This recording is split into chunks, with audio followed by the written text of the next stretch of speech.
Supper with Stub, Supper with Stub, mixing up drinks and making grub, pairing beer and wine with the dishes we love. Come on in and see the spell of Supper with Stub.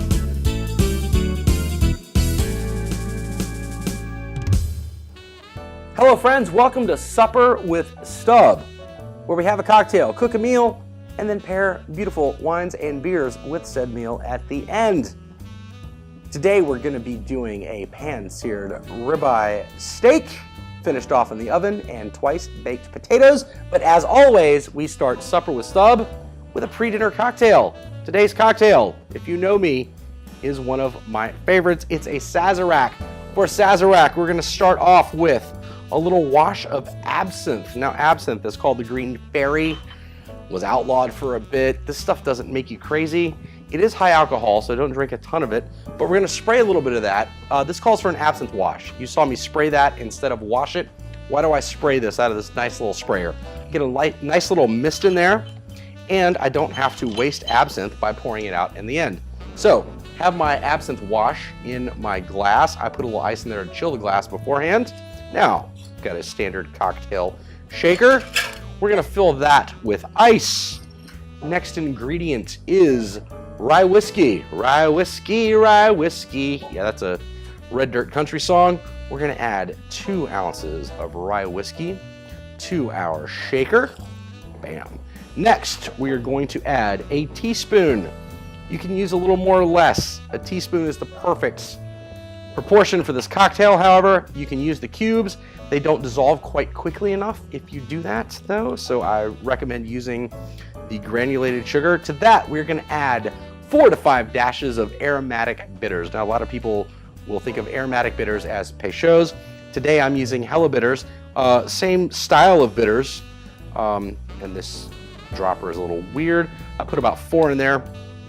I love these bitters. They're craft bitters. Craft bitters are the way to go because, you know, I'm nothing if not full-time fancy, and craft everything is always on the menu. That is all we're adding to the shaker. Now we're gonna shake this thing like our life depended on it. All right, so we've shaken our cocktail, I don't know, 20 to 20,000 times. I'm gonna dump my rinse out of my glass. Now, we're gonna garnish this thing, but we're gonna start with the garnish. We have an orange here. This is washed. You see this old peeler? I got this in like one of those things you get at one of the large retailers probably years ago with a set of old utensils. I probably have a few of them still over there. So we're gonna peel the orange. When you're peeling an orange, whether you're using this peeler, a knife, or anything else, make sure you don't get too much of the rind. You really want the peel and the essence of those oils. Now, I have a long lighter here, and what I'm gonna do is, over my glass, I'm just gonna run this lighter on both sides of the orange peel. Now, what does that do? That releases some of the oils from the orange peel. Run that around, give this another shake, and bam. So you see these bitters, you use the Peychaud's bitters, this is gonna be a little more orange. Use the craft bitters, you get a little more of a kind of dirty brown. However, this is, wow, the perfect cocktail to sip as we begin making our meal, and we're gonna start with our twice baked potatoes. All right, friends, the component of our meal that takes the longest is our twice baked potatoes. So I've already gone ahead and baked these potatoes. Do I need to tell you how to bake a potato?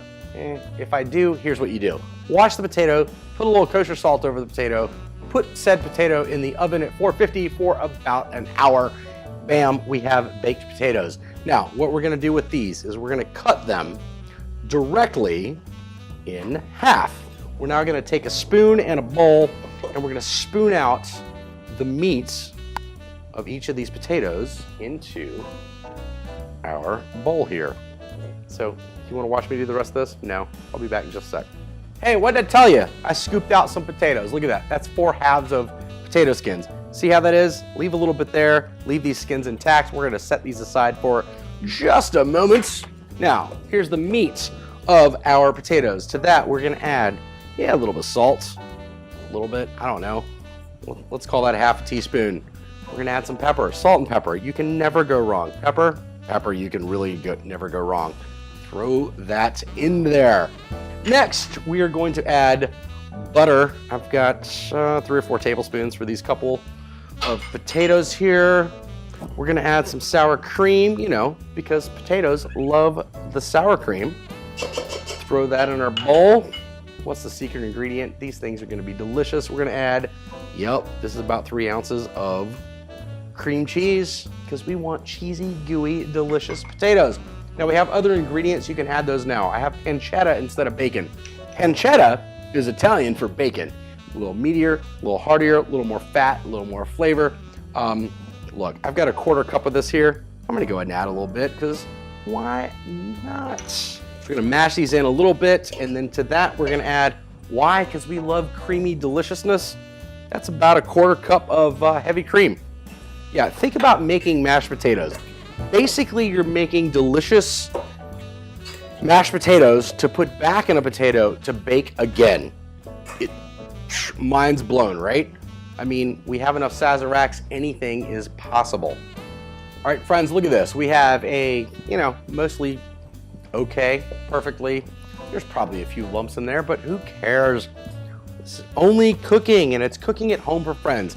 So we have our potato mixture now that we've concocted and mashed up together, butter, cream, a little salt, pepper. We're gonna go ahead now and fill these empty potato shells.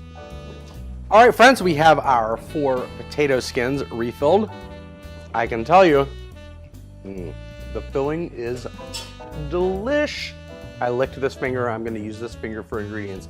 What do we add to this? Wow, we have cream cheese in the potatoes, sour cream in the potatoes, cream in the potatoes. What do we need? More dairy over top of the potatoes. Right here we have shredded cheddar cheese. You can use jack cheese. You can use whatever cheese you want. I love the cheddar. It gives a nice color over top of it, over top of your potatoes. This is about a 1/4 cup. Yeah, so I've used a 1/4 cup over each potato. That sounds right. What is that? 1/4 of a 1/4? That's a 16th. Look at me doing my goat math. Thanks, Mrs. Petrie from 3rd grade for multiplication and division. So we have that. What did I save from earlier? Oh, a little bit of pancetta, which we all remember is Italian for bacon. We're gonna go ahead and drop a little bit of that over top of each potato as well. Just a couple little chunks. We have some in there. We're gonna get flavor.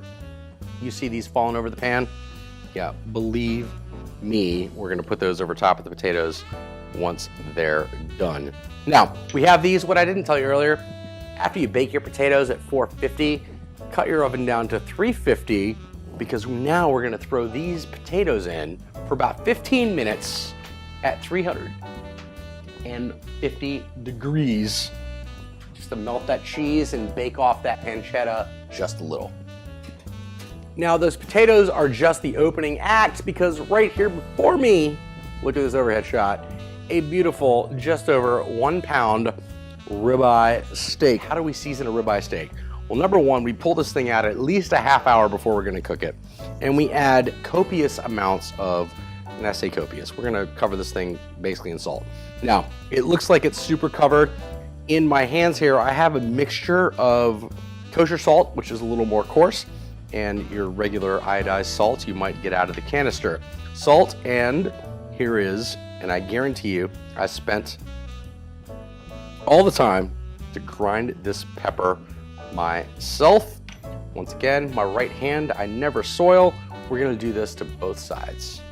All right, friends, we have about 4 minutes left on our potatoes, twice baked, because anything worth doing once is worth doing twice. So we're gonna take our seasoned room temperature steak over to our cast iron skillet. We're gonna add, you see it's a little heated, put a little thin coat of oil when I started heating it. We're gonna do this, let's get that oil around there. Be careful, these things are hot. You know cast iron, right? Come on. We're gonna add our steak. Listen to that sizzle. We are going to sear each side of the steak for about a minute, minute and a half. And once again, that depends on thickness as well. The rib tells me that this is about 4 inches thick. Personally, I measured it, it's about 1.5 inches. Take that for what you will. So a minute and a half on this side. And a minute and a half or so, flip our steak over. We have a nice brown on the top side of our steak. Another minute and a half, and we'll go to the next step. All right, our potatoes are now done. We've seared each side of the steak for 90 to a minute and a half to 2 minutes on each side. But our potatoes, we are going to pull out of the oven, and they look like, if you can see this, I know you can see that. Now we're gonna put these up here. This is actually a warming oven. We're gonna keep those at 170. If you don't have a warming oven, throw it in the microwave. It doesn't really matter. Now what are we gonna do? We're gonna turn the heat off on our steak. And because we're using cast iron, and if you're not using cast iron and using something else, make sure it's oven safe. We have the oven at 350, same temperature we were cooking our potatoes. Go ahead and grab a second handler here, and we're gonna throw this entire skillet into the oven to finish off our steak. So 1.25 inches, 1.5 inches, we're gonna let this sit in the oven for about 4 to 5 minutes to try to get us to a nice medium rare. In the meantime, I've moved 1/4 cup of water onto the same burner to start heating for our broccoli course. Yeah, I didn't mention broccoli earlier, but you should always have something green on your plate, as your mother would say. Today it's broccoli, and of course I'm using frozen broccoli. Why? Because fresh broccoli is difficult to chop and clean and cut and get ready.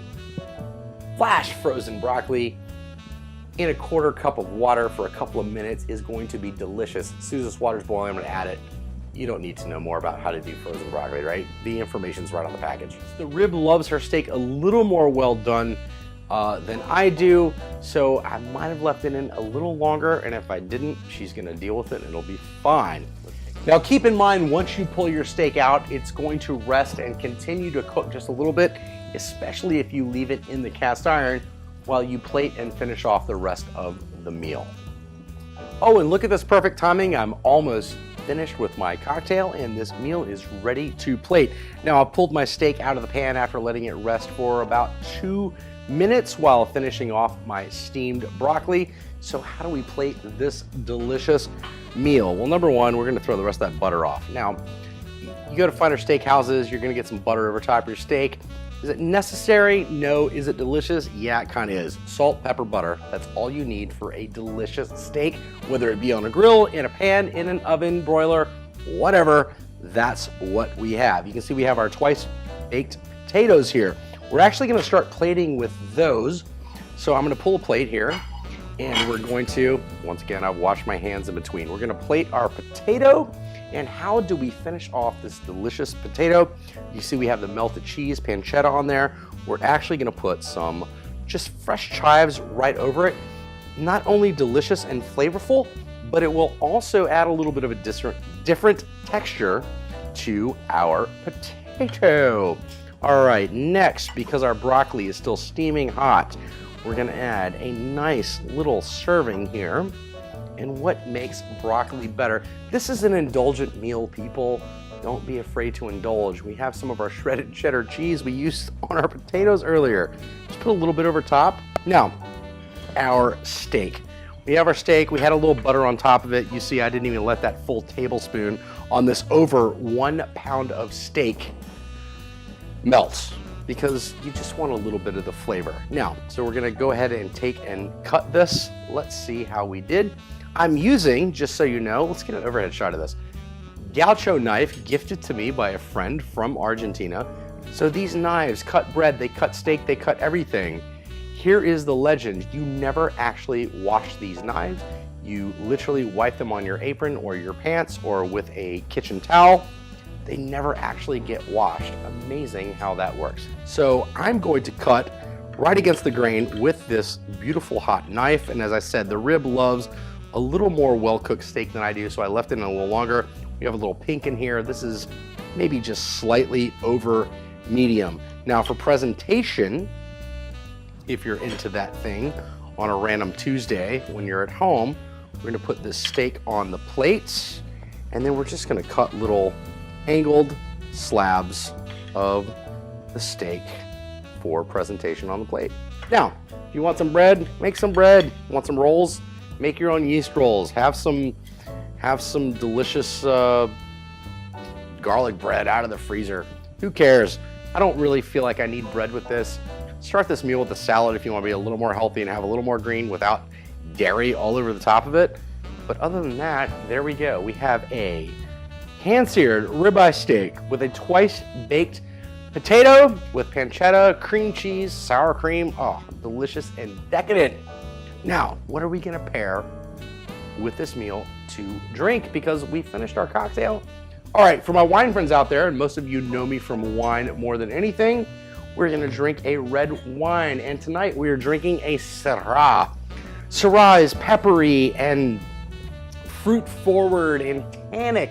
It accepts oak tannins well, it ages well, regardless of where it's grown. And today we're having the 8-barrel Syrah from Zaca Mesa Winery in Santa Ynez Valley, California. This is the 2012. Now, this is gonna be a little lighter than some of your other Syrahs, but what's in common here is the fruits, the tannins, and you get that little bit of pepper, and you get that big, bold flavor that, you want me to prove it to you? I'll take a bite right now. It goes beautifully with the ribeye steak. You want those big, bold tannins with this, especially with the fat and the creaminess of the marbling in the ribeye.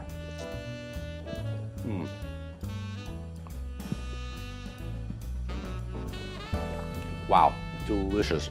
Now, for those of you who are not wine people, as I promised, every show we do a beer and a wine pairing. We cover all the beverages and all the food here on Supper with Stub. We have a beer, and this happens to be a seasonal or special release. This is the Shiner Farmhouse Rye Ale for their 109th birthday. I should have probably looked at that before we started filming. This beer is 4.3% alcohol. It's a farmhouse, somewhat Sasson style ale. So it's light alcohol. You get that rye, you get some bready on the nose. So you don't need to roll with this steak. Just smell it off of your beer here. The awesome thing about this beer, it's a little later in the season and you find it, you can drink several of these while you're grilling your steaks outside. Now, to pair with the steak,